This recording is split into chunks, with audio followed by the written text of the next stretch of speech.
మట్టి కాదు ఏమో చెప్పింది మట్టి వేస్తే ఎట్లా నువ్వు ఏం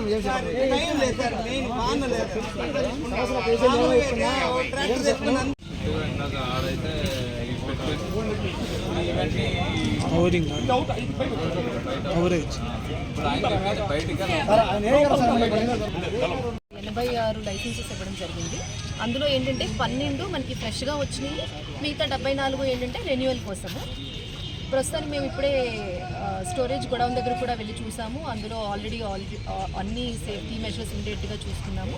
అలాగే మనకి మదనపల్లి మండలంలో వచ్చినప్పటికీ 2 గ్రౌండ్స్లో మనం షాప్స్ని ఏర్పాటు చేసాము, 20 and 17 షాప్స్ ఈచ్లో.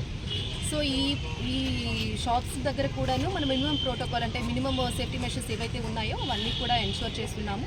సో మదనపల్లి డివిజన్లో ప్రజలందరికీ విజ్ఞప్తి ఏంటి అంటే, ఒకవేళ ఏదైతే దీపావళి ఉందో అది ఓన్లీ లైసెన్స్డ్ ఆపరేటర్స్ దగ్గరే కొనమని, అండ్ ఎవరైతే లైసెన్స్ లేకుండా ఇలా సేల్ అవన్నీ చేస్తూ ఉంటారో, సేల్ కానీ మ్యానుఫ్యాక్చర్ కానీ ట్రాన్స్పోర్ట్ కానీ, వాళ్ళ మీద యాక్షన్ తీసుకోవడం జరుగుతుంది. అండ్ ఎవరైతే ఆల్రెడీ లైసెన్స్ తీసుకున్నారో ఆ షాప్స్ కూడా అన్నీ మనం సేఫ్టీ ప్రోటోకాల్స్ చెప్పడం జరిగింది. ఒకవేళ సేఫ్టీ ప్రోటోకాల్ ఎవరైనా ఫాలో అవ్వకపోయినట్లయితే లైసెన్సెస్ కూడా క్యాన్సిల్ చేయడం జరుగుతుంది.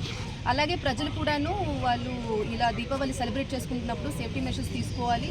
ఏదైతే గవర్నమెంట్ గైడ్లైన్స్ ఉన్నాయో, లైక్ 10 o'clock తర్వాత మనము సౌండ్ ఎక్కువ పెట్టుకొని చేయడం అదంతా చేయకూడదు.